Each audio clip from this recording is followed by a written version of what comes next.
Hey guys, Third here with Boffer Basics, and today I'm going to be showing you how to make flail heads. These heads here that I'm going to be demonstrating are specifically going to be made for to be Dagorhir and Belegarth legal, so always double check whichever rule set you're using for your game to make sure that the heads you're making are going to pass by your rules. I'm going to be showing you how to build 3 different types, and I'll talk about a 4th one at the end. So let's go ahead, jump right into it.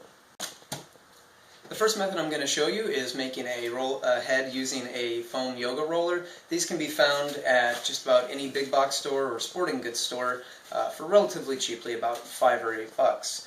Once you've got your roller, you're going to cut out a section that is as wide as you want your head to be tall. So in this case, I'm going to be making a head that is legal for Dagorhir and Belegarth, so it's ultimately going to end up being 4 inches tall and 5 inches wide. This gives us diameters of 17 inches around and 18 inches around this direction, making it big enough for both. Ultimately, this head will end up being about 2 to 3 ounces, and with your added cover, that'll bring you up to the 4-ounce minimum required by Dagorhir.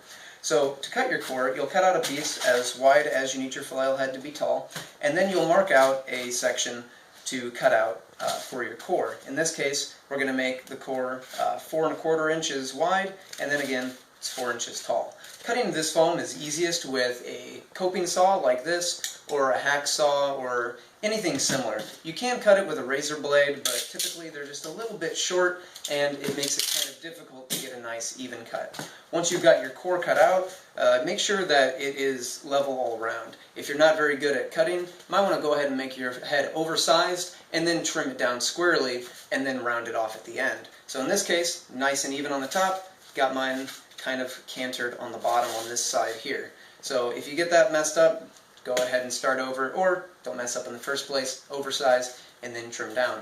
Once you've got your head cut out, take a piece of 2-pound foam, such as blue foam, wrap it around the outside. You don't really need any glue in here, just wrap the foam around, being careful not to pre-compress it, and secure it with some tape. You can then do some cloth tape on the round here, and maybe do a little bit on the head as well. The roller, once it's been cut out of the core here and some of the bubbles have been exposed, ends up being nice and actually giving, and is perfectly soft enough for incidental padding. So no extra padding is needed on the head or the bottom. If you need to get it up to weight though, and it makes you feel more comfortable, you can add a piece of blue foam on the top and bottom there. If you're going to be making a rope head flail, at this point, or before you cover this all up, go ahead and drill a hole through the center for your rope to run. The second method I'm going to be showing you uses a single strip of blue foam. This piece here is 4 inches tall and 50 inches wide, and I've beveled both of the ends to make the rolling easier. This is one of the simpler methods and requires no gluing. You're going to take your piece of foam that you've cut out, and you're going to start rolling it from one end. You want to make sure that you don't go extremely hard. At the beginning you may need to, but then you're just rolling just enough to keep it nice and firm and keep it even as you go.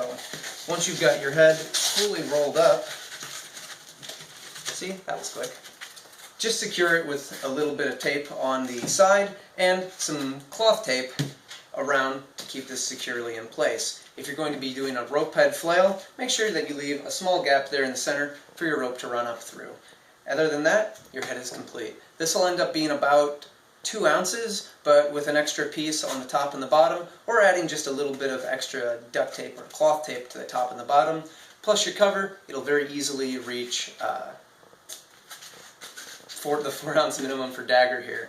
This head is also going to end up 5 inches wide on the faces, and it's going to end up 4 inches tall on the side. This will get us, again, 17 inches in circumference here, 18 inches in circumference here, making it legal for both Dagorhir and Belegarth. The third method I'm going to show you uses a chunk of open cell foam. This piece here is 2 3/4 inches tall and 17 inches wide. I've beveled both ends to make it roll a little bit easier, and again, very simple method.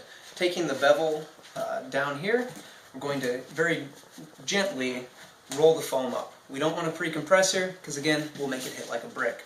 Once you've got it rolled up, just take some cloth tape and wrap it around the sides here to secure it all in place. You could even do a couple of wraps long ways to get it secure.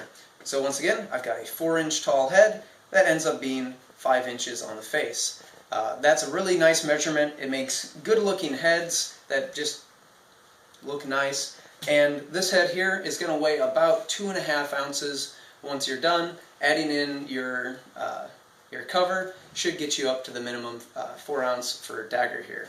The fourth method, which I will talk about briefly, I don't actually have one of those heads here, is instead of using a chunk of foam roller, you can use a piece of pool noodle and then add some blue foam or 2-pound foam on the outside of that to get it up to dimensions. Those heads end up being very light, running about 1.5 ounces, 1.25 ounces, and are very difficult, if not impossible, to get up to weight minimums for Dagorhir. Okay, and those are some of the simple methods for making flail heads. If you have any questions or comments, please leave them in the comments section below.